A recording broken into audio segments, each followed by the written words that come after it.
Hold the phone there, boys. Where's your Christmas spirit? Sorry, folks. The time is here to spread good cheer, the old-fashioned Disney way. From all of us to all of you, a very Merry Christmas. Ah oui, mesdames et messieurs, so glad you could join us. Pull up the chair, for we invite you to... Today, we invite you to join this celebration as the magic of a Disney Christmas fills the air. Merry Christmas. Ladies and gentlemen, boys and girls, Merry Christmas. the Magic Kingdom proudly presents our holiday celebration. WDW Radio, your information station. Hello, my friend, and welcome back to the WDW Radio Show. I am your host, Lou Mangello, and this is show number 761. And together, as we have been since 2004, I want to help you have the best possible Disney vacation experience when you go to the parks. And I also want to bring you a little bit of that Disney magic wherever you are. Here on the podcast, my weekly live video on Facebook every Wednesday night, blog, events, weekly newsletter, and more. Please join the community and find everything at WDWRadio.com. Season's greetings, or in case of this week's show, Season's greetings, as we set sail on a magical holiday journey this week and look at 10 reasons to take a Very Merrytime Cruise. We're going to share our recent experiences on the Disney Dream and the new Disney Cruise Line terminal at Port Canaveral, and talk about why getting there really can be half the fun, as well as the unique holiday experiences, eats, treats, characters, shows, and much more. And I'm going to share a sack full of tips to get the most out of your Very Merrytime Cruise, along with some recommendations and some helpful hints you may not have considered before. We're also going to talk about why considering a Disney cruise might just be the perfect holiday gift for you and your family. I'll then have our Disney trivia question of the week, as well as more updates at the end of the show.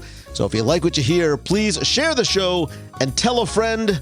So sit back, relax, and enjoy this week's episode of the WDW Radio Show.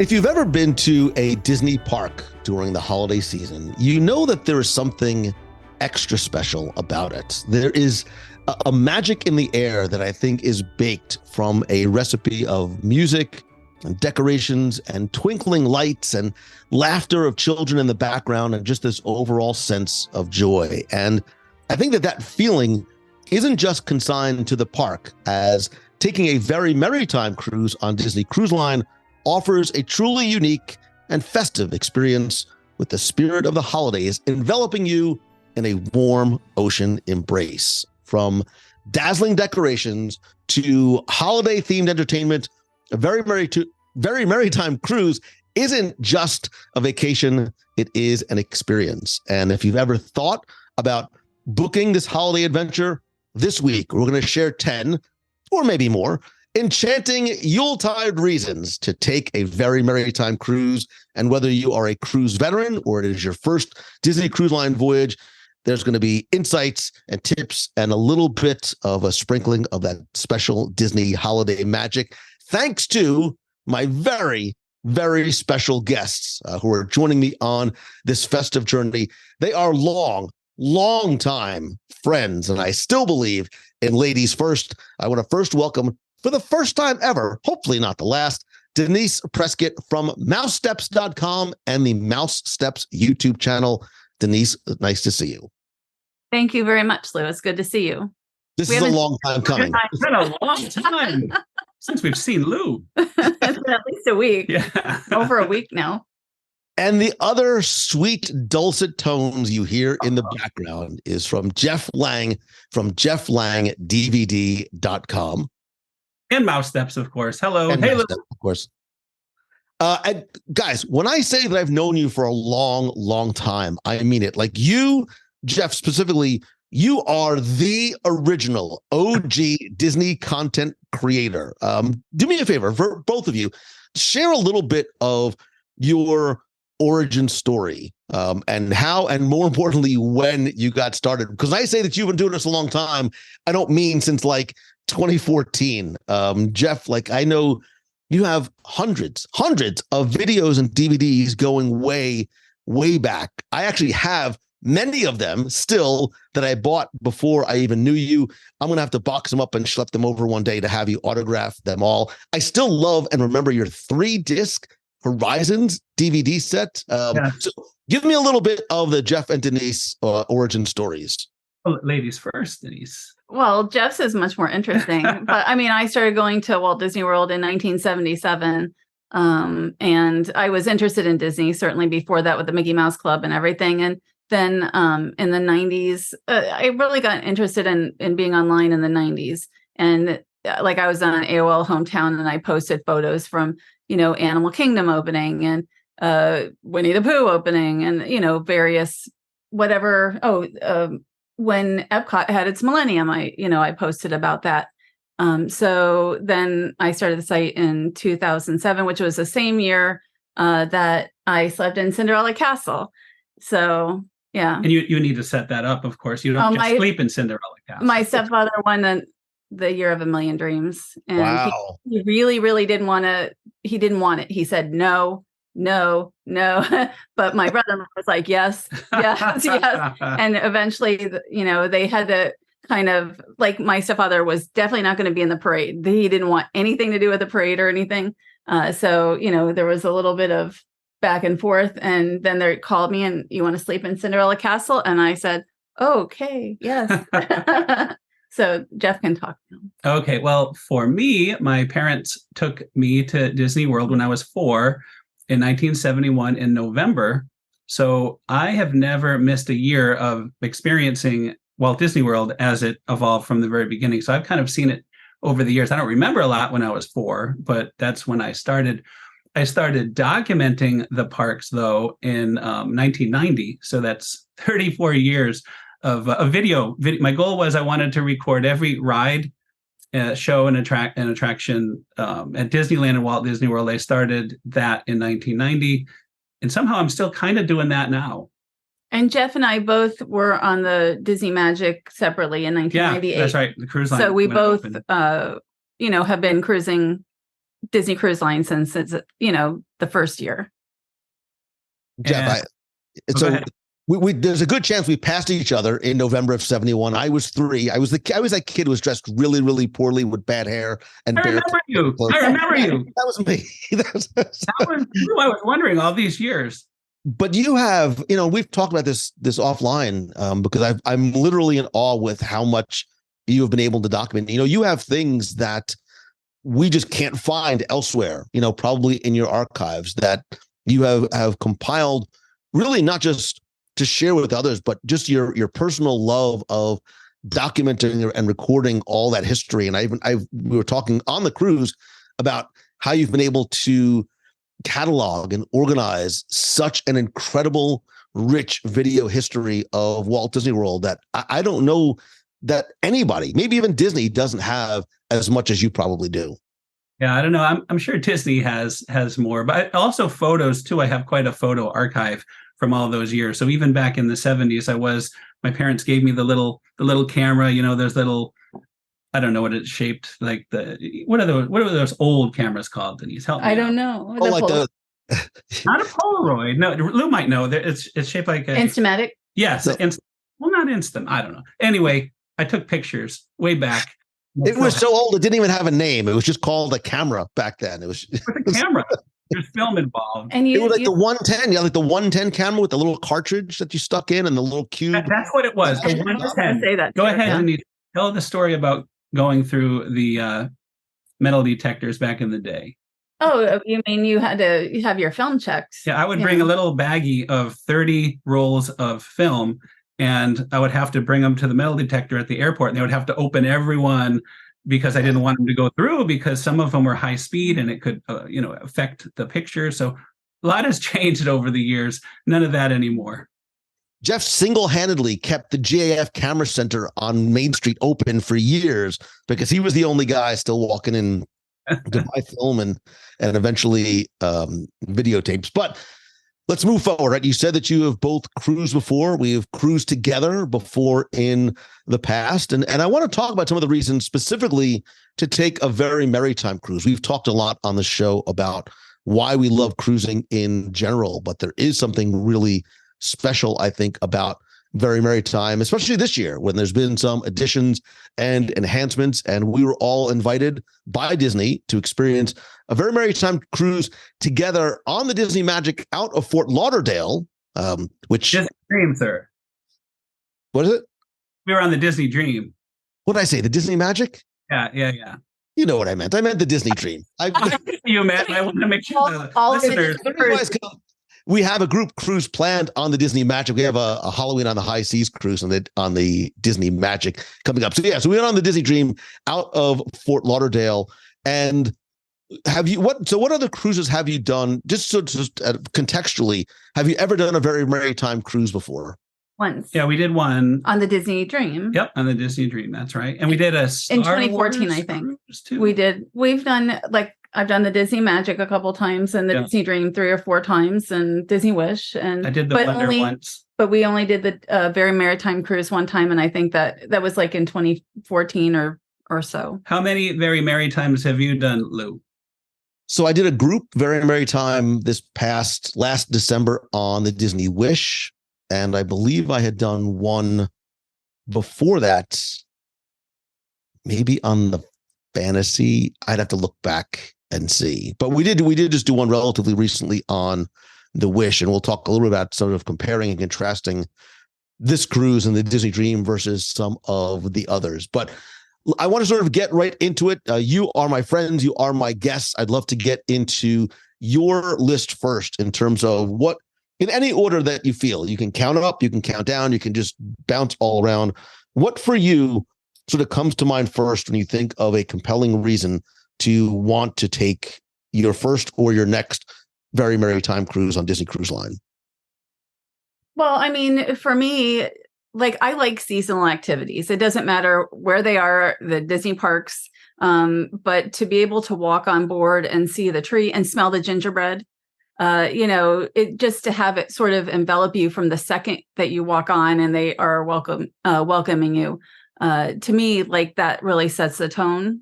I guess that would be atmosphere. I have written down atmosphere. Okay. So we kind of have the same. I loved going in the atrium. I loved going, in the atrium. And it wasn't lit, remember? All that you had to go to the tree lighting for all of that. So that made it even more magical. I love the fact that there's the build up to that, right? You don't just sort of walk in, that there is sort of an event that has to take place. Yeah. And then that really starts to sort of usher in because I think the atrium separately was on my list as one of the reasons why I love the Very Merrytime cruise. I think the atrium specifically on the Dream is spectacular. I love the theming. I love the decor, but when it's decorated with the garland swags along the railing, it sparkles even during the daytime, but I think really sort of shines at night. And then when you have that tree lighting ceremony on that first night, that atrium takes on a completely different life. And if you're a photographer or videographer, I think there's amazing photo opportunities in that decorated atrium, especially if, like me, I'm a late night snacker kind of guy, which also means I get sort of wander the ship late night. Going through that atrium, both on deck 3, and I like actually going up to deck 4 and deck 5 and then shooting down, seeing how beautifully it's lit, especially when it's dark outside. Those twinkling lights really sort of literally and figuratively shine. And I think that the atrium is just I can and did spend a lot of time just sort of soaking in the atmosphere of the atrium itself. Yeah, I definitely agree. And as you said, off times, like when Castaway, it was daytime, but there was not a soul in that lobby. And it was so nice to take pictures of it lit. Not lit because of the sun. Because guests got off early. Right. And so we went and had breakfast and we came out in the atrium and it's almost 10 a.m. and there's nobody in there. And it was just such a lovely time to be there before we headed out to Castaway Cay. Right. But nighttime is of course more magical. Sneaking down at 1 or 2 in the morning, and like Lou said, seeing it from the various decks is spectacular. And sneaking is a bit of a stretch. Usually, I have a plate of chicken tenders in my hand, so it's more like I'm waddling down to deck 3 or 4 to take some photos. I don't know if you had this as part of your atrium. I lumped a lot into the atrium, but maybe they should almost be broken down individually, because walking in the atrium, like you said, Denise, it's not just what you see, but what you hear, what you smell, right? Because there's also the smell of that huge. It's like a Lou size. I could actually move into the gingerbread house because it literally is built to Lou size. But there is a huge gingerbread house on deck 3 that took like 250 hours or so to create. So let me quickly look at some of the stats. 750 pounds of gingerbread dough, 3,500 gingerbread bricks with an additional 1,900 on the roof, 160 pounds of sugar. It took them 10 days because every brick had to be individually aligned and stuck to the frame with icing. It's decorated on the outside. It's decorated on the inside. It's an amazing photo opportunity. It adds another layer and level of holiday atmosphere to the atrium.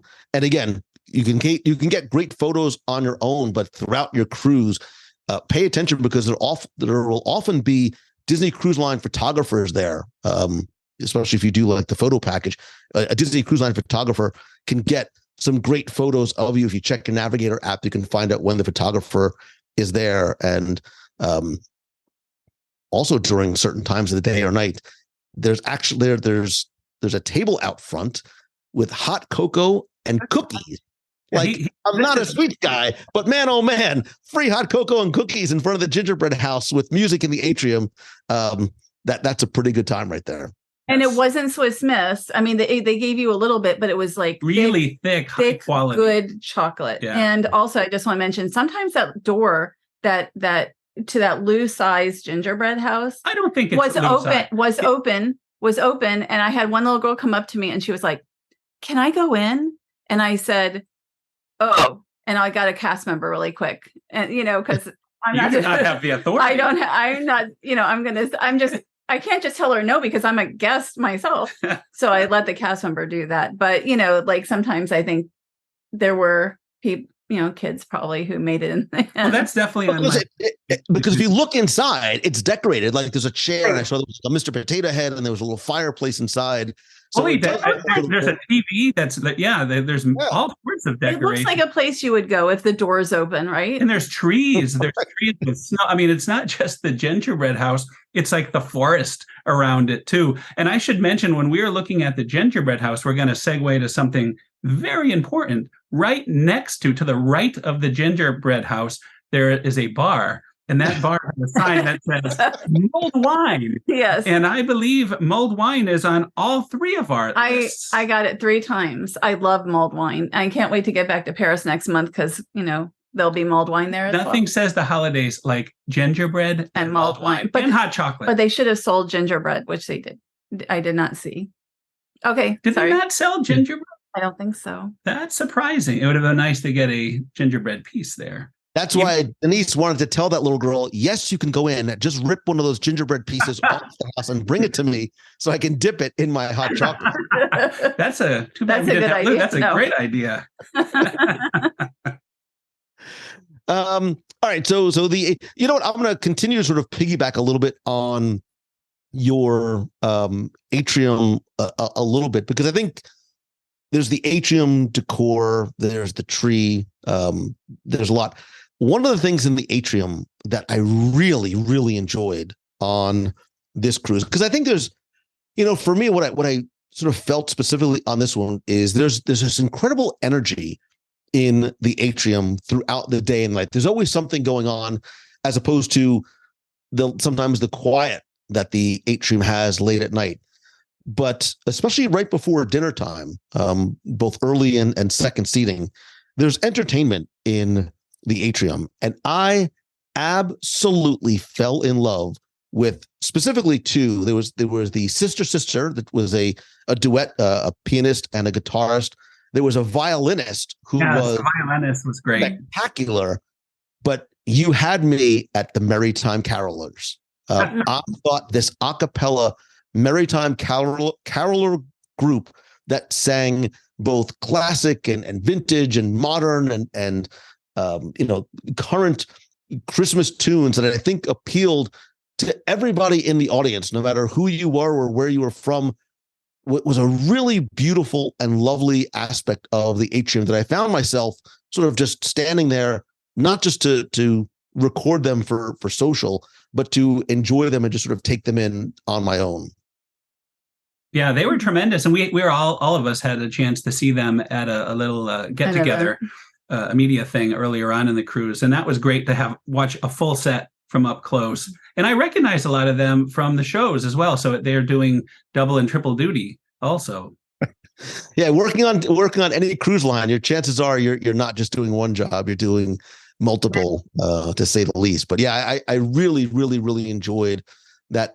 I mean, I always enjoy the live entertainment on board, but there was the carolers in the atrium, no matter where you stood, whether you're standing on deck 3 or 4 or 5, sort of maybe waiting to get in line for a picture with the character.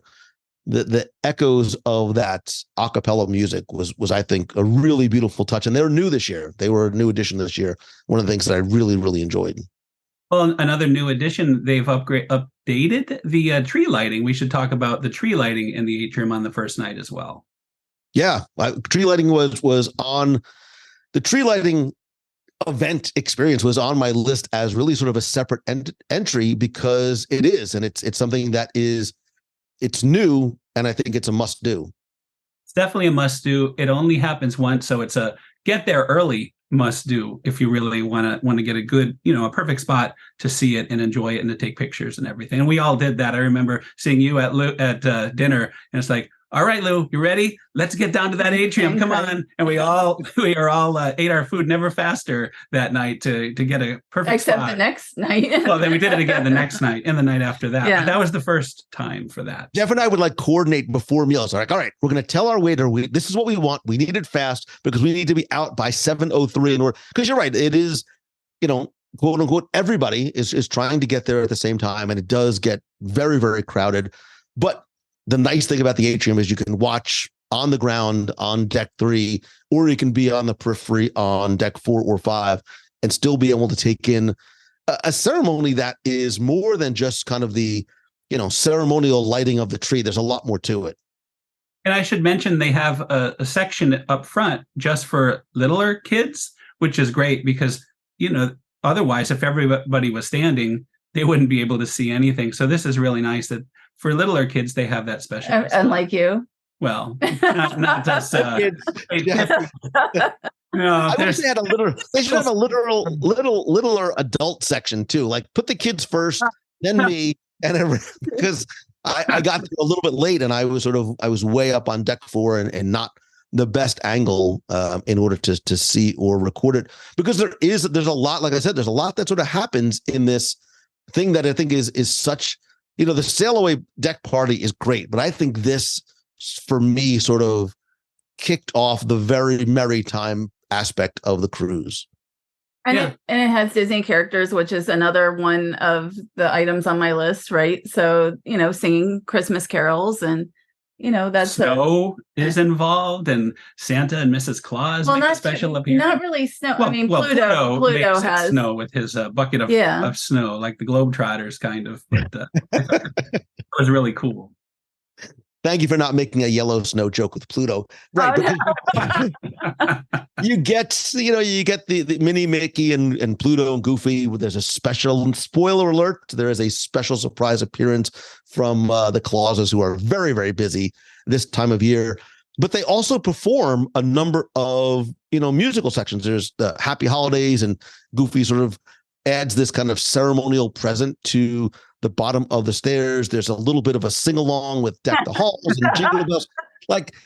And by sing-along, I mean, I love the fact that kids at heart are singing along. Jeff doesn't because he's recording, but everybody else is for the most part singing along. It's like when you come to Magic Kingdom where you step on it, you sort of let all your inhibitions go. You don't worry about sounding or looking ridiculous because everybody else around you is doing it as well. And there's this wonderful, there's a sense of community, I think, that's instantly sort of formed between you and the people around you, just enjoying the simple pleasure of singing Christmas carols with Disney characters on the deck of the ship as you're leaving for a multi-day adventure. And after the tree is lit, the whole atrium is lit, and it's lit from then on until you leave the ship. So it's kind of as you said, it sets the tone. Yeah. But like you said, pro tip, you definitely need to sort of get there early, especially if you want to be sort of up against the railings, even on, if you want that unobstructed view, even on deck 4 or deck 5. So I really, really, really like the Mickey and Friends tree lighting ceremony and sort of how they've plussed it up on the Very Merrytime Cruises going forward.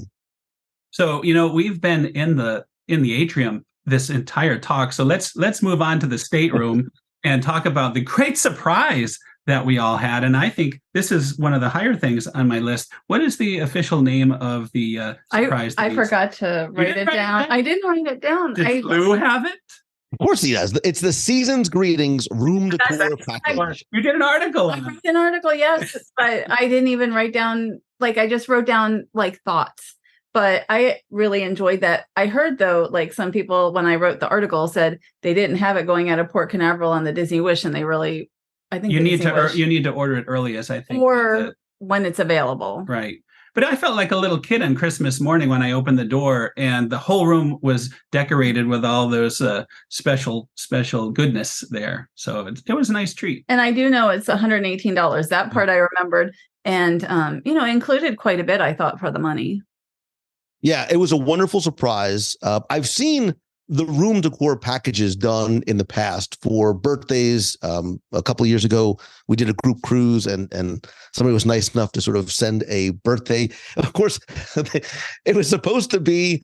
There was something that got lost in translation because I think they were supposed to put in a Marvel birthday thing, and instead they put in something for little kids. So I had this Pluto sash that I had to wear the entire time. It still hangs over my door. It's celebrating my special day. And it's this big Pluto. We have it because Becky sent one. We went on a cruise last year on Denise's birthday, and celebration at sea package. And Becky had sent that, and we have that Pluto thing, that sash, which is hanging up in our bedroom. I didn't wear it. This is, especially if you're traveling with your family or with your loved one or someone you want to be your loved one or just a bunch of friends, when you walk into the room and it is decorated, look, it's exciting for the first time when you open up that door anyway, right? But now you have these things that really sort of transform your room, right? There's a little goofy a plush. There is this very cozy, which is now downstairs on my couch, holiday blanket with some of your favorite Disney pals on it. There's a really big Mickey shaped pillow that has this sort of, it's like a sewn in advent calendar with a candy cane to help you sort of mark the date as you count down, which I really, really like. And these wonderful, I think they were 2 or 3 foot ceiling banners. Again, all the walls and your ceiling in your stateroom are magnetic. Note to self, go to Amazon, get magnetic hooks. But these are hanging from the ceiling that have these removable felt ornaments. And they also gave you this storage bin to put all the things in to make it easy for you to bring it home and take off the ship. Note to self, they do take up a lot of room. So in your luggage when you're returning home, so either be prepared to carry it off or make sure you allot extra space, or bring an extra duffel bag or small piece of luggage when you go on a Disney cruise, because chances are you're coming home with more than you came with. But I really, really like this decor package. And if I was to do a Merrytime cruise again, especially with my family, I think this is a really nice way to make it even more special. And I was going to say the storage bin is festive as well. It's decorated the same as everything else, and it that goes flat, which is nice. Everything you can, not unspanned. Mhm. Excuse me.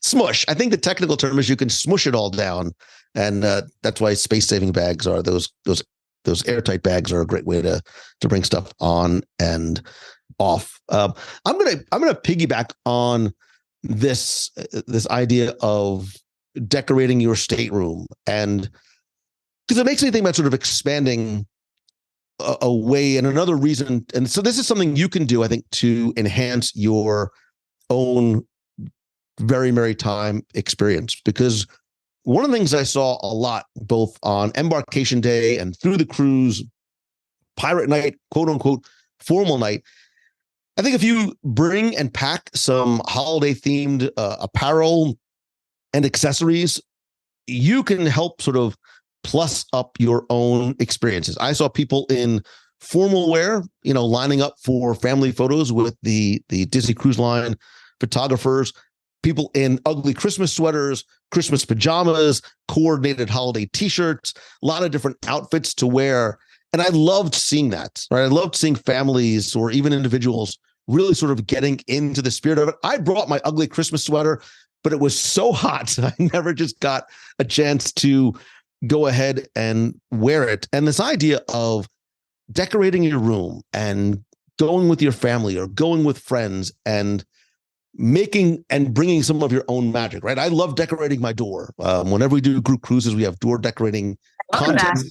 But I even, I cruised by myself and I still brought things to decorate my door with. I have those magnetic hooks. I put Christmas lights out there. And it made me think about, taking a Disney cruise and using a Disney cruise as your Christmas gift. And what I mean by that is, instead of gift giving with your family, use the Disney cruise as your gift to one another, spending the holidays, maybe the actual holiday, whether it is Christmas at sea and you make your stateroom your home. And I know some people that do that. Like, they have sort of started to transition to, instead of being home for the holidays, they go away for the holidays and they bring a little Christmas tree and they decorate their room. And I really love that. And I think having the room decor package and bringing a little bit of stuff on your own really sort of helps to give a sense of being almost home away from home in your 4, 5, 7 days in your stateroom. And you gave the gift of stickers. We didn't even know it was your door. The gift of stickers from Lou's door. We stopped by a door. It showed Lou on it. Lou's face on it. It wasn't the only one with the Walt Disney World radio on it. It was true. Not the only one. So we stopped, we saw stickers and we took a couple and then we found out it was your door. I was like having like little giveaways and things like that on my door. So look for Lou's door right, on your next cruise. Plus, stickers are easy to pack, so which is why I like bringing stickers. I think about the apparel, though. I mean, I think that really adds to it. We brought a bunch of Christmas Hawaiian shirts and things like that, and tried to dress for the occasions. That always adds to it. I bought a couple of red, just red women's shirts because I didn't want something that was just Christmas that I could only wear for a few weeks. I wanted something that maybe I could wear year round, and I found it very festive. And then you can add a little flourish to it, a little green flourish. Flair. A little flair. Like an Office Space. That's right. Little reference. All right. What else? What is next on your list? All right. Let's talk about holiday treats. I wrote holiday treats from Vanellope's. Is that what it's called? I did write that. Yeah. You write it Vanellope's sweets and treats. That's yes, right. Because I was very surprised how many different items that they had. And we were, gifted a couple of treats. I wish if we were in Port Canaveral, I would have brought a few items for home. They're really good. And there were so many items. And of course, you're not eating anything on a Disney cruise. You don't get any kind of sweets. There's no ice cream. No hot chocolate. You're starving all the time. So you really need some treats. No, but I mean, the quality, I thought, of the treats were really good. And the amount of different items. And it was busy in there almost all the time. Yeah, the biggest challenge is just finding that extra room in the stomach. I don't know if Lou has that problem, but it was so good. It was just, we were always full from all the great food. Yeah, you have to sort of, listen, here's a pro tip. You need to dine strategically on Disney Cruise. Like, because you're going to have multiple meals throughout the day. I like to sort of spread them out. First breakfast, second breakfast, pre-lunch, then lunch. Then you get a little snack up on deck. There's a method to my madness. It's sort of like eating 9 or 10 times. But on the Disney Dream, Vanellope's had, I counted 9 different holiday special sweets and treats and eats. They had shortbread cookies, a gingerbread Mickey cookie, chocolate dipped strawberry gnomes. I mean, they're not actual gnomes that are dipped in chocolate, but merry marshmallow sticks, a Christmas Oreo cookie, which is a 3-layer Oreo with dulce de leche filling, a Merrytime popsicle, Happy Santa cupcakes, Merry Christmas shortbread cookies, a huge Rice Krispie Christmas tree chocolate brownie, and they all run between like $4 and $6. Like, they're not crazy expensive, which I think is really nice. So you can try and sample and share them out. I will see your Vanellope, and I will raise you Cove Cafe. We did not go there. But we saw it. We did see it. You did, but we did not. Yeah, we order it. This is why I'm a giver. I do this for you. I took one for the team and went to Cove Cafe, which is the adult only coffee bar that is in the adult only section of Deco, which is a wonderful little sort of place to sort of get away, sit inside, have a nice quiet cup of coffee, read a book, do some work. But they had 2 different specialty coffees. I had a gingerbread coffee. I did an Instagram reel and story about it, which is still on my Instagram to see. It was this tall, warm gingerbread coffee, like almost like with this pistachio crumble on the side. It was delicious. Cove Cafe, you do pay for the coffees, especially the specialty coffees, but for me, like, that was a nice little treat to myself. But the other thing too, if you go to Cove Cafe, they have a little like sweet, like a sweet and savory display, and they have like little treats that you can only get, and those are complimentary. So it's a real, I had a business meeting while I was there, so I turned my little business meeting into a gingerbread house coffee meeting, which was really, really nice. And we also mentioned too the hot chocolate and the cookies that you can get.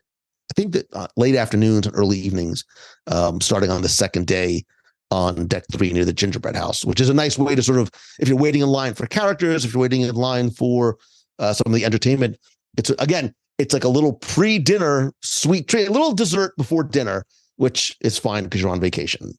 Again, maybe the mulled wine would go with the treats. I would think. Jeff's just looking for any excuse to have a mulled wine at this point. Actually, that's more of a Denise thing. I do like it. I am the mulled wine person. Right. I am. But it's something that's only probably offered during Christmas. It was a good price. Like, it was like $6.25 plus tip, so I thought that was really nice. Yeah, it's reasonable. I can't believe we got this far and we didn't talk about characters. We did. I mentioned them briefly. But there's a lot to say. All new outfits this year. I loved meeting all the characters in their new Christmas outfits. And you did get in line for all of them. I saw almost all of them. Because Jeff is thorough in his research. He gets in line very early. I'm not saying there's a lot of pushing and shoving on Jeff's part, but never pushing and shoving. Did you meet any of the characters? I know you met Mickey and Minnie up on deck. I did. You know what? And Jeff and Dee, I'm not normally a wait in line for a character kind of guy. I also say I'm not a sweets guy, yet here I am. I found myself really enjoying and wanting to get in line to meet the characters here, not just because they have exclusive holiday outfits that are new for this year, but I think because of the festive atmosphere and the decor and the music and everything else, I found myself really enjoying wanting to see and meet and greet. And because the other thing too, the characters are so wonderful because they don't have to say a word, but they demonstrate such a unique personality. Like Daisy was extra sassy and I loved her little outfits. And here I am, a somewhat grown adult by myself on this cruise, waiting in line for characters. And I was loving every second of it and never felt, weird about doing it, because certainly I'm not the only one. Plus Jeff was first in line.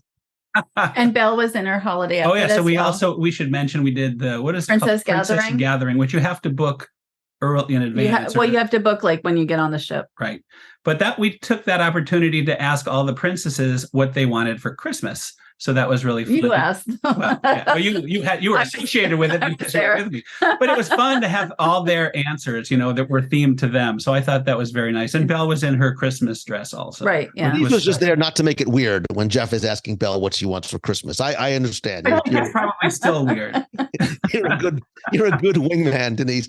But this is where your Navigator app comes into play, because there's a tab on the Navigator app to show you what characters are meeting where. And, for some people, trying to get all the characters is part of the fun. Like, it's the quest, like it's the scavenger hunt to see how many questions they can, how many characters they can get, or seeing characters. And it's why the themed cruises are so great, because you see them in costumes that are different than what you'd see them on a normal cruise, whether Mickey is dressed in his Marvel best, in his Star Wars gear, or, like I said, for the holidays here. And the other thing I found too, and somebody else told me this, is that when you are seeing and meeting characters, it's a great opportunity to talk to some of the character handlers to find out who is going to be where, and sort of position yourself accordingly so you can be as efficient and effective in your character meeting and greeting and photographing as possible. And you also make friends in line, because, as you said, there's a lot of guests that are big character fans, and you'll see them moving from line to line with you, because they all kind of go in order. So if you want to meet, let's see, Donald, and then you move over to the Daisy line, and you'll see the same people kind of following you or in that same area. So that was kind of nice for us to make some new friends while we were waiting in line for the characters. And also you can find them in their regular outfits and also their Castaway Key outfits. Right. So it's not like they're only in holiday costumes. And if you don't want to wait in line, they're still in their holiday costumes during some of the events. Like the story time with Mrs. Claus, at the conclusion of that, the characters do a little meet and greet. They won't really fully pose, but they'll do a quick selfie, but they won't do autographs and things. So there's a chance to get a quick picture that way. I loved... I found myself watching from the perimeter on deck 4 when we saw you, Lou. We were in the midst of all those people, and I was a little smart up there.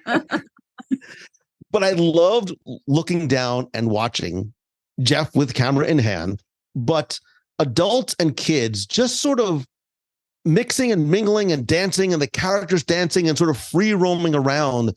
There was this was the energy that I was talking about earlier. I love the energy of the atrium, and you don't have to worry about sort of standing in line to sort of meet or dance with Goofy. Yes, you can't get a single picture or an autograph or have a quote unquote conversation, but I loved the atrium character interactions during some of these sort of free form events with Christmas music playing in the background.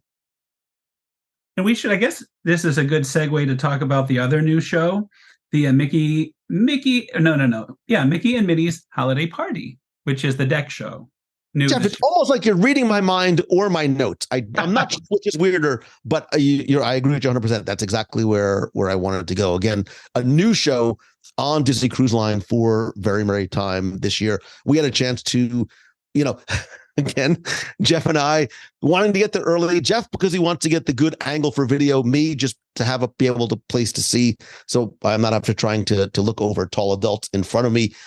Tell me your thoughts. Tell me a little bit about the holiday party, and then your thoughts about it. You can take it. Oh, you mean so? I'm just going to say, I recommend, I recommend going on an upper deck, because I think that is a better location. It's a little bit of a challenging show to watch from where we were, I thought. Well, because what was new for this show, at least for us, with it, is you had the special spot for all the kids up front, but all the adults behind them have to sit the entire time. So that's a bit of a challenge for some of us to sit for 45 minutes total. And I think for adults, I would agree with Denise, up on the side deck would be a better view.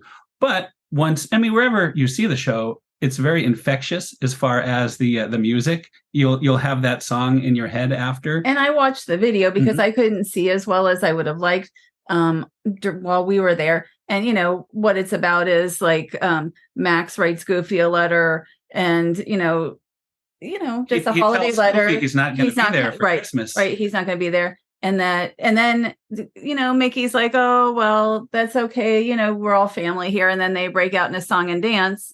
But Max was untruthful. A surprise appearance from Goofy's young son. I mentioned this to Goofy and he passed away the next day. Yes, I'm sure. But I'm sure he was impressed. But Max did make a special appearance, surprising Goofy. And then snow happens.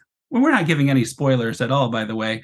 And, it's a big song and dance with all the characters. And it's a happy Disney. I mean, we're at the end of the seasonal, holidays, the Very Merrytime Cruises anyway at this point. But you should check out, either our video or somebody else's video. You can watch it, And I thought watching it on the video, it was a lot more fun that way. In person, it was a challenge because once again, there's only one performance, and the entire you would think most of the guests want to see it. So it gets very crowded. And it was a full ship. So right. So we especially you, because you do video is your primary medium. When we attend a lot of these things, we're watching it through a literal and figurative lens, because we're in the mode of capturing content for sharing in the future, as opposed to, it's difficult almost to be present sometimes, right? To be present in the show and sort of take it all in, because we're thinking about, the kid that's screaming, the guy that's jumping up in front of you, and the angles and the lighting and the sound and all those things. But there was I did the same thing. I went back and I watched the video of it again at the Mouse Steps YouTube channel, of course, because you're the best. Thank you. But it's this high energy show, and there's this emotional roller coaster of a story. I was thinking about like Jim Croce's Cats in the Cradle, like the kid goes off, he's not coming home. And I'm like, why am I getting weepy about stupid Max not coming home to see? Because I'm thinking about my kids not coming home like for Christmas one day. But, spoiler alert, it would have been a very non-Disney show if Max didn't come back for the holidays. But to your point, Jeff, too, getting there early. I think if you have young kids, that sitting children's section in the middle is a great idea.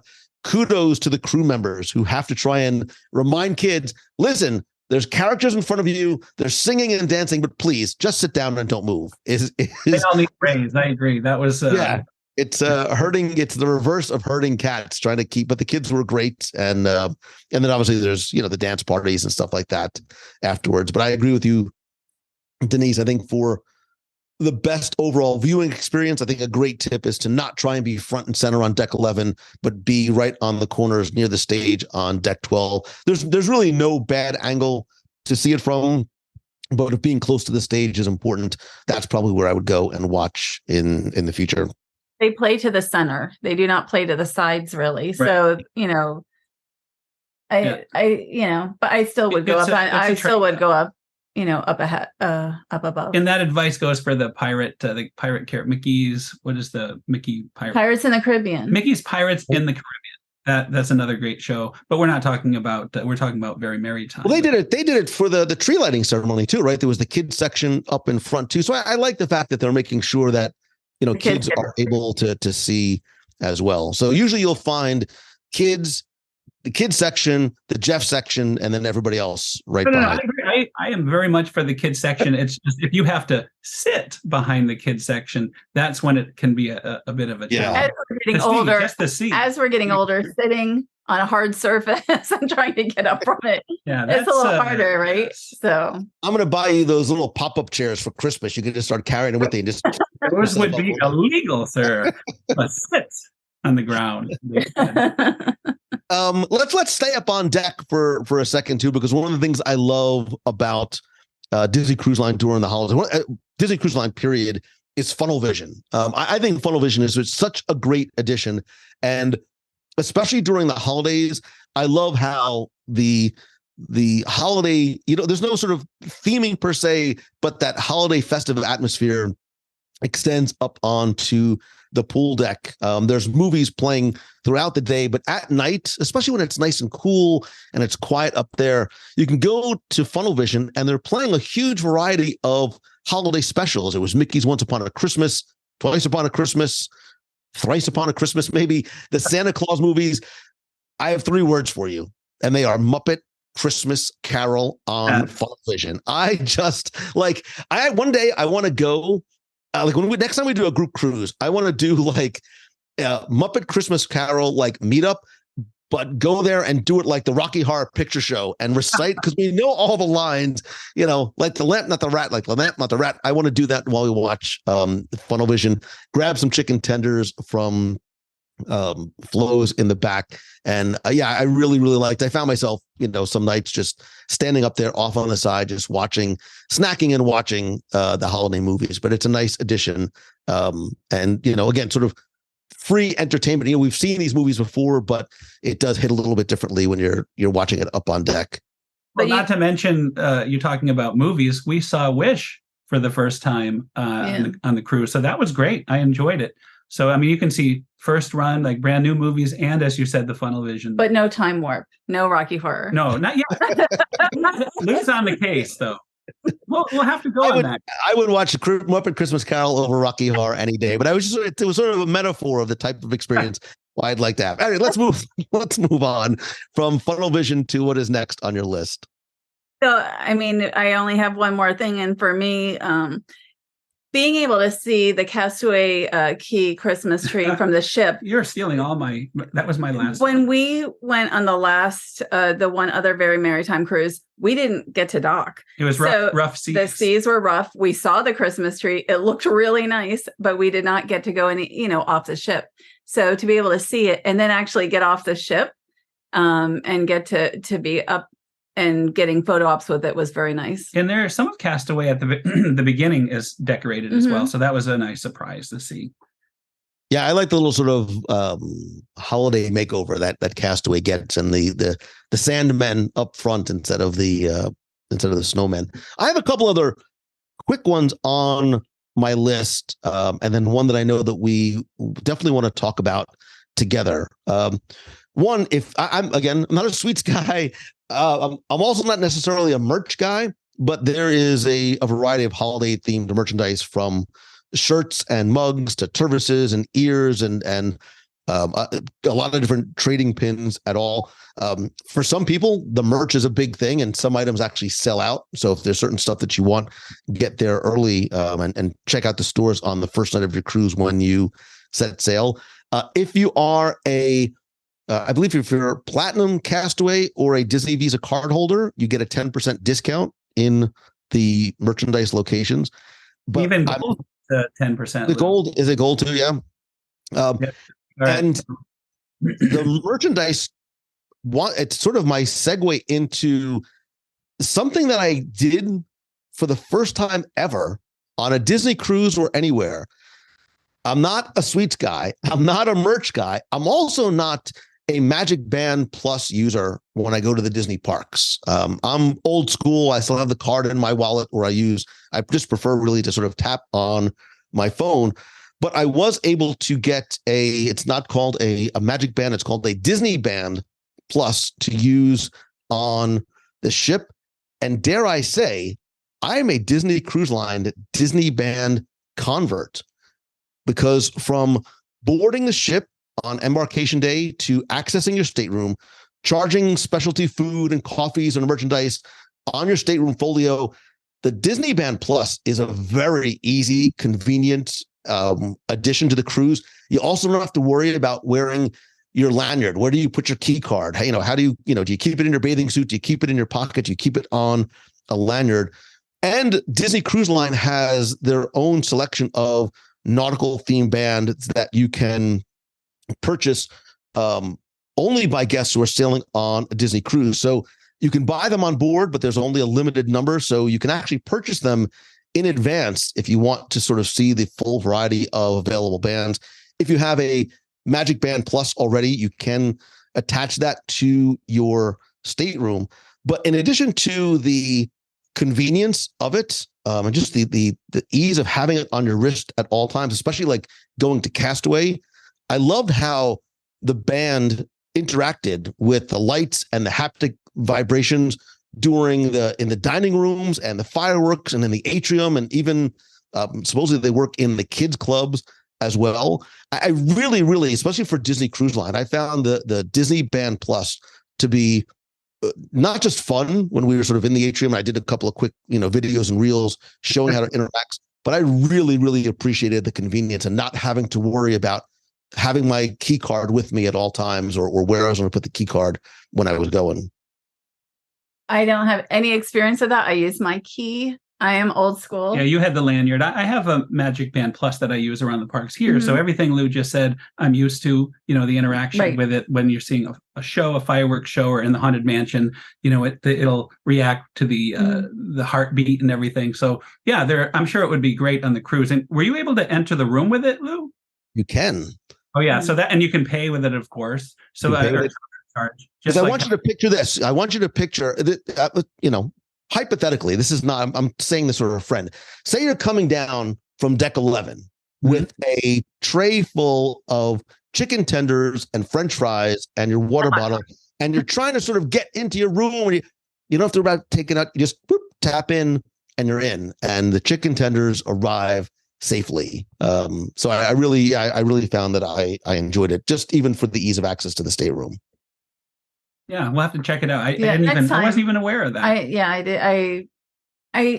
I don't really wear Magic Bands, so I don't even think about it. You have a Magic Band. I know. I have several. Right. I was the same way, Denise. I didn't. And if you can actually order them on board. Once you're within the 45-day window, you can order it from Disney Cruise Line online, only to U.S. residents. And once your reservation is obviously fully paid, and it'll be already set up and linked to your stateroom. When I got on board, when I was first checking in, I gave the crew member my Magic Band. He was able to connect it to my account right away. And as soon as I got on board, everything was working perfectly fine. So it was a really seamless experience.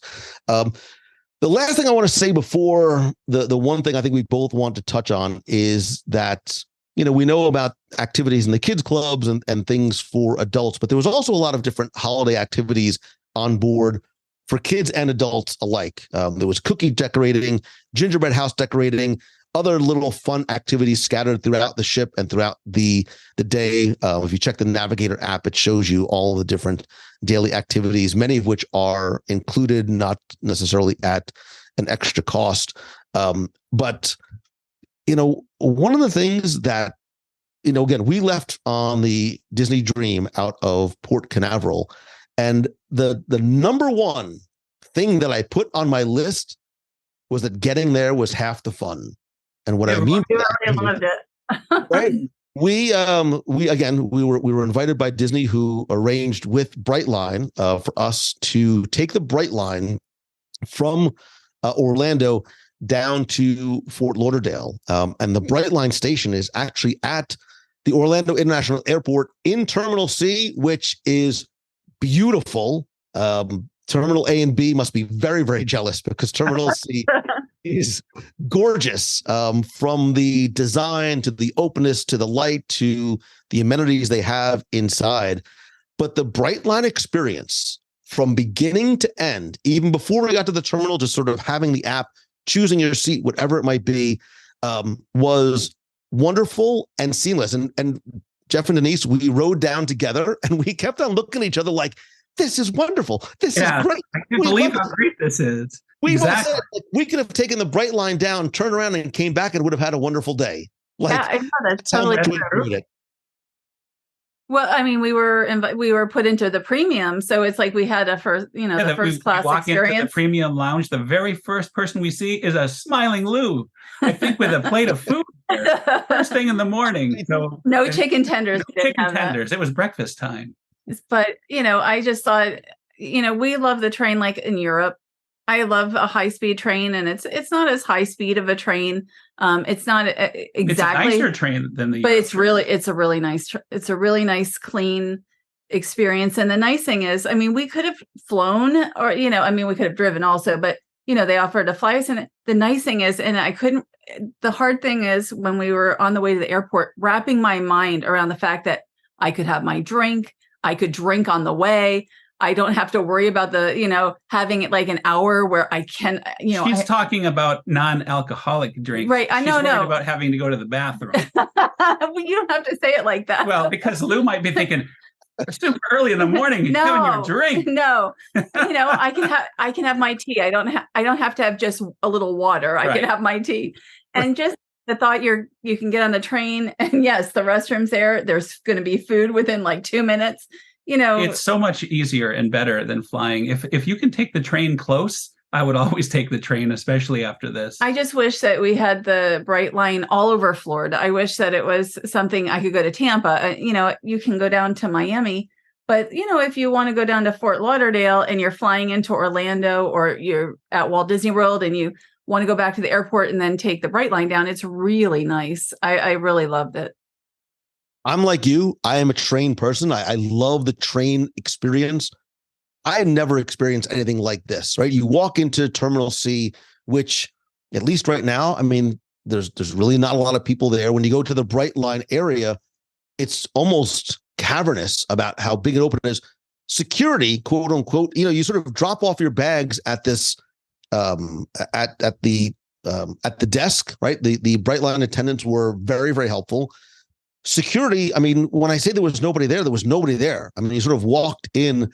Security took 30 seconds, right, to go into an area where there is a little merchandise shop. There is a lounge. There's a bar that has bar food. There's like a little tech lounge. There's a meeting room in there if you need to sort of get some quiet space or have a meeting before or after you get on the train. If you are in premium, there is a premium lounge that has food and drinks and access to this cool sort of self-service like auto bar if you want to get a little cocktail. But from the train itself, which was beautiful, the seats are comfortable. They're wide. There's a lot of space. There's food. There's Wi-Fi. It was clean, smooth, relaxing. The train attendants were incredibly helpful, right? Denise, you said they were coming by constantly. Do you want something to drink? Do you want a towel for your hands? Do you need something else to eat? Premium. And they offered to put our. Can we help you put your bag, or not? Can I help? Can I put your bag up? We were bring your bag down? We were offered that on the other way. Never experienced anything like that. I mean, it was really a first class, to me, experience. And I did walk into the regular seating area. Seats are a little bit smaller. I don't think there's as many amenities in terms of food, but that too was looked like a very, very comfortable type of experience. I know for me, I was able to get some work done. Otherwise I would have driven the nearly 4 hours to drive down, which is great, but for me, it's not productive, right? I feel like it's almost a waste of time. I got so much done on the train ride, but more importantly, I would start to, I have a very tough time relaxing, but I started to, sort of mentally prepare for the cruise and start to wind down a little bit. As I was winding down my work, I was able to get up and walk around and talk to you. And the process itself, from embarkation to disembarking to when we were returning and I wanted to switch to an earlier train, was so seamless and so smooth via both the app and then dealing with the customer service folks in the terminals. It was amazing. And then once you get to Fort Lauderdale, it's a 10-minute Uber ride to either a hotel or if you're going right to the cruise port. And coming out, coming out of when we were disembarking, you walk out, you get an Uber or Lyft, you're 15 minutes to the Bright Line station. You don't need to get there 2 hours before like you do the airport. I mean, I showed up 20 minutes before the train I wanted to switch to an earlier train to.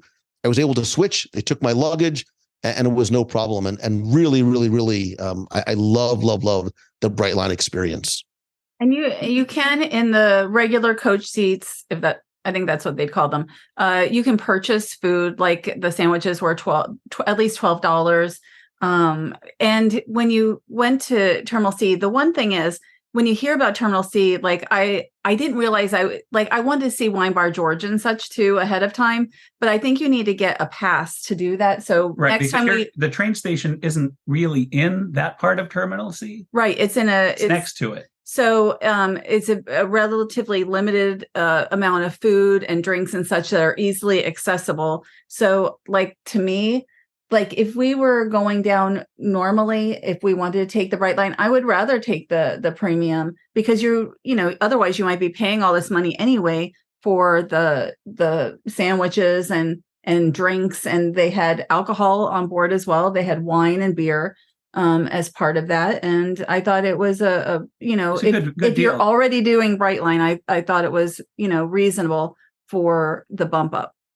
Yeah. So the fares do vary depending on the time, how busy it is. It does sort of like flex fares, but for a regular fare from Orlando to Fort Lauderdale starts at $39 each way, which you're going to spend that more than that in gas. And then for premium, it starts at about $149, can certainly vary, again, depending on a number of factors. But I absolutely felt it was worth it. And it only took 2.5, right? Maybe 3 hours. It does stop in West Palm, Boca, Aventura, Fort Lauderdale, and then eventually ends in Miami. But it was a very, very, very pleasant experience.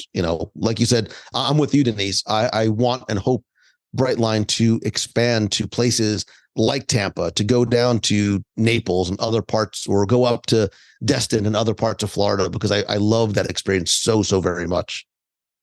Agreed. Yeah. The whole country, really. I was looking forward to, honestly, the Brightline as much as the cruise, because it was a whole new experience, and I love trains. Yeah. And as long as we're going to talk about sort of the cruise experience and sort of getting there half the fun too, I want to sort of mention the new terminal, which is part of in Port Everglades down in Broward County. This is a brand new terminal which opened just a few weeks ago. It's about 140,000 square feet. It's themed inside. It has this like beautiful sort of Finding Nemo theme that was actually designed by Imagineering, which is a wonderful sort of transition from going from, whether it's the Brightline or Uber, however you're getting there, into the embarkation experience, which I also found to be incredibly seamless and very, very fast. Like from the time I stepped foot into the terminal to the time I walked through the iconic, Mickey-shaped entrance portal was maybe 10 minutes. And that's being generous. I mean, it was very, very fast, extremely, extremely efficient. And that whole experience, those kind of things can help sort of set the tone for what is to come next, right? If you have a non-pleasurable embarkation experience at the port, sometimes you're a little getting on, but I was, I had a smile on my face the entire time. And I really like that terminal. And the fact that you can now go from Orlando to Fort Lauderdale that easily, especially not having to worry about renting a car. Where do I park? How much is it going to cost? You can spend a couple of days in Disney World, go right to MCO, get on the Brightline, go down to Fort Lauderdale, have your cruise, either leave from the Fort Lauderdale or Miami airport, or just take the Brightline back and you're at MCO and ready to embark on your flight. I think the combination of the Brightline experience at MCO down to Fort Lauderdale and the new port at Fort Lauderdale really made this a very enjoyable experience. And now when I start thinking about Disney Cruise Line, I'm not just restricting my search to, let me see what's leaving out of Port Canaveral. I'm now very easily doing that search and expanding it to what's leaving out of Lauderdale as well. Yeah, agreed. I agree. I want to do it again just so we can ride the train. Well, I think we're doing it again, Lou. I think somehow we're all doing it again. So, and that's the thing too about, specifically the Very Merrytime Cruises. They are available on, I believe 4 out of the 5 ships, right? The Dream is doing 5 nights out of Fort Lauderdale to the Western Caribbean and Bahamas. The Wish and Fantasy are sailing from Canaveral to the Bahamas and the Caribbean. And the Magic is going to be sailing to the Baja and Mexican Riviera from San Diego, and then later to the Western Caribbean from Galveston. So whether you want to do, a 3 or 4 night, from the Wish out of Canaveral, or a 4 or 5 night on the Dream out of Lauderdale, or you want to do a 6 and 7 night, out of Galveston, there are a lot of different options, whatever works best for you or you and your family to sort of celebrate the holidays while visiting all these great ports on these beautifully designed and decorated ships. Yeah, what a wonderful experience. It was. I had a great time. And I didn't even think of it. Everything we did was new. You know, you had a new terminal, new trains, a new cruise terminal. Right. So and just some new, very maritime aspect as right. well. So there was a lot of newness involved. Any last minute tips or tricks or words of advice that your sort of pro tips or recommendations for somebody who might be thinking or maybe is on the fence about booking a Very Merrytime Cruise for next year? No, I think that if you've never cruised, probably using a travel agent, right, would be a good way to do it. I know of a good one. Who? I know a great one. Yes, a great one is right. To be able to use somebody like, MEI Mouse Found Travel, right, is I was a travel agent for 7 years. And I think to be able to utilize somebody, if you book with them and get their tips and tricks and help is very helpful. I think that would be for somebody who's never been. I think even if you have been, I think using, so I think for some people, Denise, it's getting over that hump. I like, Disney fans, I want to do it myself. I'm used to doing the spreadsheets. I think especially for something like a Disney cruise, where if you've never cruised before, there's a lot that goes into it, right? There's a lot of logistics. There's lots of things to think about, especially if maybe you're going to a port like Fort Lauderdale that you've never been to before. Plus, they can also help you too with, what is the best way to get the best deal, whether it's booking early or looking for some of the last minute deals, sometimes booking well in advance or looking to see what sort of remainder stuff might be available, say, hey, let's just see what's available in the next couple of weeks. A Disney specialized travel agency we both work with and partner with, Mouse Fan Travel. We've both been working with Becky and her team for more than a decade, right? So that trust is there. But I also see, if something happens, if something goes wrong, to sort of have that safety and insurance policy and somebody to reach out to if you need somebody sort of boots on the ground is always helpful as well. Plus, their services come at no cost to you, and they're always there to help answer any questions. A couple other quick tips I would give. I have 2 words for you, and they involve Palo and brunch. Do it. Oh, yes. Tell your Mouse Fan Travel agent to get you Palo brunch. It is an absolute must do. It is for adults only, but it's absolutely, I think it's $45 now for Palo brunch. It is a wonderful, wonderful experience, especially on here. Something I learned on this. Sorry, go ahead. I was saying, it was the most relaxing part of the trip for us, a 3-hour plus extravaganza. I don't think it was. What I remember, we walked in, Lou was there, and we were there for like 3 hours. And we did all this, and we walked out. Yes, we were. It was 3 hours. We walked out. Lou was still there, not even done with dessert. I'm thorough in my research, Jeffrey. He was really thorough that day, I'm sure. Was it one of you who told me, and I did not know this, and I have not tried it myself, that you can actually order in advance Vanellope's for dessert and have it brought to your dinner table? I don't know anything about that. It was not us, but I like the thought of that. Why don't you certainly don't need it after Apollo brunch, I'll tell you that. I don't need it, but you're off on vacation. Someone else told me, we were there, I think, right just at the beginning, that during Hanukkah, there is a menorah lighting ceremony held at sunset on every night during Hanukkah, which I love as well. One little tip, if you are going on one of the very first Very Merrytime cruises, there is a possibility that some things are still going to be under construction, like the gingerbread house, because they have to sort of turn over relatively quickly. So know in advance, just to make sure that everything is going to be, so your expectations are set appropriately. I absolutely had such a wonderful time. I was traveling solo, but I was never alone, thanks in large part to Jeff and Denise, and just the way that you feel when you are on Disney cruises, like what you feel when you go to a Disney park. You are not alone, and you are surrounded by like-minded friends who are all there just having such a wonderful time. And I really, really, really enjoyed this one, and I'm looking forward to maybe doing another one next year. Maybe I'll bring my family this time. We'll see. Maybe I'll bring my family, or just the three of us will go. We'll figure it out. It's fine. Don't leave them behind. Denise, we're working, so I know. Jeff and Denise, please do me a favor. Tell everyone where they can find you and some of the stuff that they can find on Mouse Steps and on your YouTube channel and everywhere else that they can find you on social. We have exciting news as far as the YouTube channel. Well, we have just over 1,000 to go till we have 1 million subscribers. So that's for us, that's very exciting to get that 1 million plaque there. Hopefully by the end of the year. So we have, the YouTube channel, and then on some of the social medias, not TikTok. I don't have time to do everything. And then the website, I posted a number of articles today already. And of course, Facebook and Twitter. And right. That's what I was saying on social media and such. Yeah.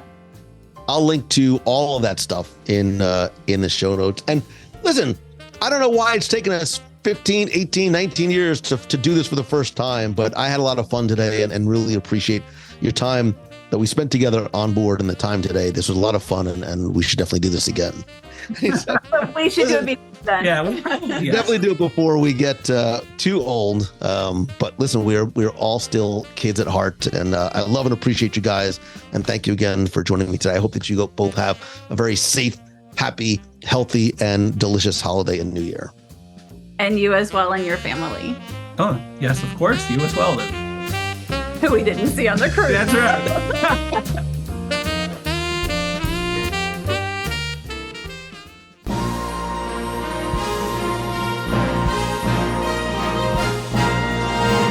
It's time for our Walt Disney World Trivia Question of the Week, where I invite you to test your knowledge of Walt Disney World history or see how well you pay attention to the details in what you see, hear, remember, maybe taste. And if you think you know the answer, you can enter for a chance to win a Disney Prize package. And this week's trivia contest is brought to you by Factor.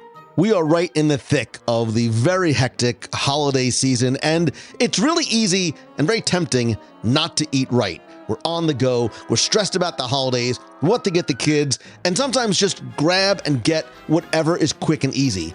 But deep down, we're all looking for something nutritious and delicious to help get us through these packed, crazy days and nights. And Factor, which is part of the HelloFresh family, is America's #1 ready-to-eat meal delivery service, and it can help you and me eat well for breakfast, lunch, and dinner with chef-prepared, dietitian-approved, ready-to-eat meals delivered right to your door. You save time, you save money, you stay on track with healthy eating and tackling all the holiday to-dos. And with Factor, you can cross meal prep off the holiday list this season. Look, it sounds good in theory, but we're all crazy busy, so now you can skip the meal planning, grocery shopping, chopping, prepping, cleaning up, and get Factor's fresh, never frozen meals delivered. They're ready in just 2 minutes. All you have to do is heat, eat, and enjoy. And for me, that's about the extent of my ability to cook in the kitchen. Plus, you can choose from more than 35 chef-crafted meals that support a healthy lifestyle. Meet your meal preferences, whether it's Calorie Smart, vegan and veggie, Protein Plus, and other healthy and wholesome options. For example, the Calorie Smart meals come in at about 550 calories. Or if you're looking for a little bit of extra boost to support some of the wellness goals, the Protein Plus meals have 30 grams of protein or more per serving. So this season, get Factor and enjoy eating without the hassle. And if you go to factormeals.com/WDW50 and use code WDW50, you'll get 50% off. That's code WDW50 at factormeals.com/WDW50 to get 50 off and enjoy fresh, flavor-packed meals delivered to your door, ready in 2 minutes with no prep and no mess. Now, before we get to this week's question, let's go back, review last week's, and select our winner. So last week we were talking about The Muppet Christmas Carol, one of my all-time favorite, not just retellings of the Charles Dickens classic, but really one of my all-time favorite holiday movies ever. So fun, so funny, super quotable. Anyway, your question was simply to tell me last week, what character does Gonzo play in Muppet Christmas Carol? Thanks to so many of you entered, got this one correct, shared some of your favorite lines along the way, and know, of course, that Gonzo plays the character of the narrator, Charles Dickens. So I took all the correct entries, randomly selected one, and last week you were playing for a new WDW Radio 3D keychain, stickers, a WDW Radio pin, and a special mystery prize from our recent Very Merrytime Cruise. And last week's winner, randomly selected, is Randy P. So Randy, congratulations. I will get a prize package out to you right away. I'll try and get it to you before Christmas. But if you played last week and didn't win, that's okay, because here's your next chance to enter in this week's Walt Disney World Trivia Challenge. So we're going to stick with the holidays, but head back to Walt Disney World, because in the old Country Bear Christmas special, Big Al, one of my favorite and my dad's favorite characters in the Country Bear Jamboree, appeared dressed as what? What or who was Big Al dressed as during the old Country Bear Christmas special in Frontierland in Walt Disney World? Now, because next Monday is Christmas Day, I don't know that I'll be able to get a show posted. Plus, I know you'll be busy opening presents and returning presents and hopefully spending time with and surrounded by those that you love. So even if I can get a show posted next week, I'll give you 2 weeks to answer this one, which will bring us to Sunday, December 31st. It is New Year's Eve, so you have appropriately until 11:59 p.m. Eastern to get your answer in by going to WDWRadio.com, clicking this week's podcast, using the form there. And because it is our final trivia question of the year, it's the holiday season, I'm going to give you a prize package that includes a pin, stickers, keychain, and a special big, I don't know what it is yet, bonus holiday thank you, end of the year mystery prize. So good luck, happy holidays, Merry Christmas, Happy Hanukkah, and have fun.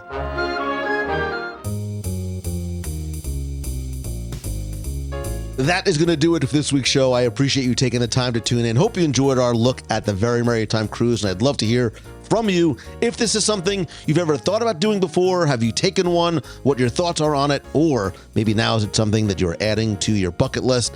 Please come be part of the community and conversation over in the Clubhouse at wdwradio.com/clubhouse. Connect with me on social.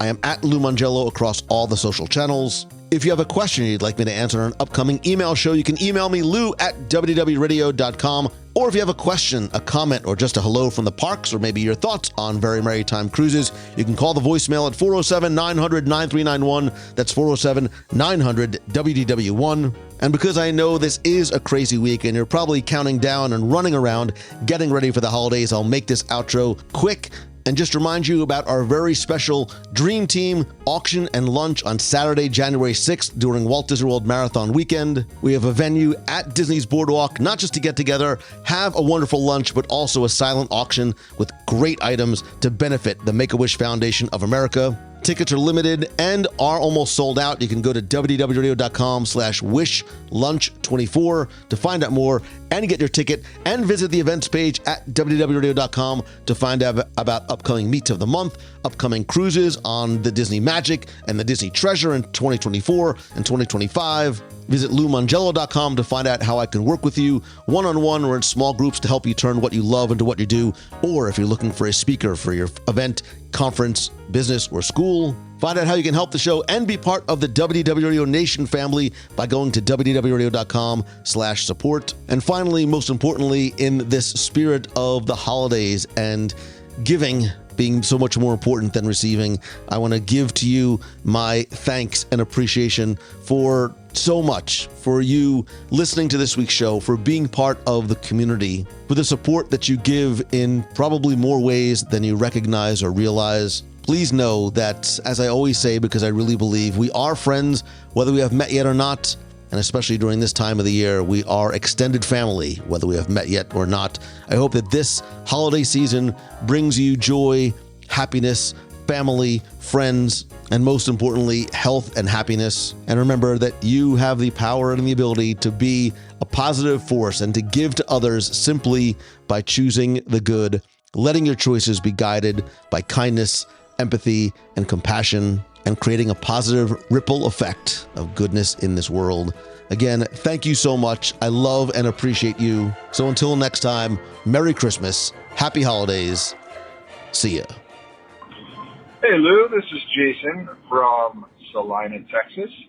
And, you just said if you could ask Walt anything, what would you ask him? And I would ask him for his autograph because I'm fascinated by his signature. It's like a piece of art in itself and ended up being, the basis for the company logo. So there's a million questions I'd like to ask Walt, but if I could only get one, I'd say, give me your autograph. All right. Enjoy the show. Thank you so much. Bye. Hey, Lou, it's Patrice Roberti from Metro Boston. Perhaps you are still overseas in Europe on your river cruise, but I was here listening to the Liberty Square audio guide. I just had to call you. I promise I won't call you and tell you how great every one of them is, but it's so great. All the details. Tonight on YouTube, I'm going to look for some of the visuals of that because you still see them on YouTube, even things that have changed. And it's just, you just did such a fantastic job at it. You're so good at this. I know you're good at it, and I know you have all the enthusiasm that makes you good at it, but it's such good listening. It's so pleasant. It's so informative. It's so fun. Thank you again so much for sharing them with me. I really appreciate it. It was a wonderful pre-Thanksgiving gift. I'll accept it as part of Christmas gift too. It was a great gift. Santa could not have done better himself. Thank you again. Take care. Merry Christmas to you and yours if I don't leave a message before then. Take care. Happy 2024.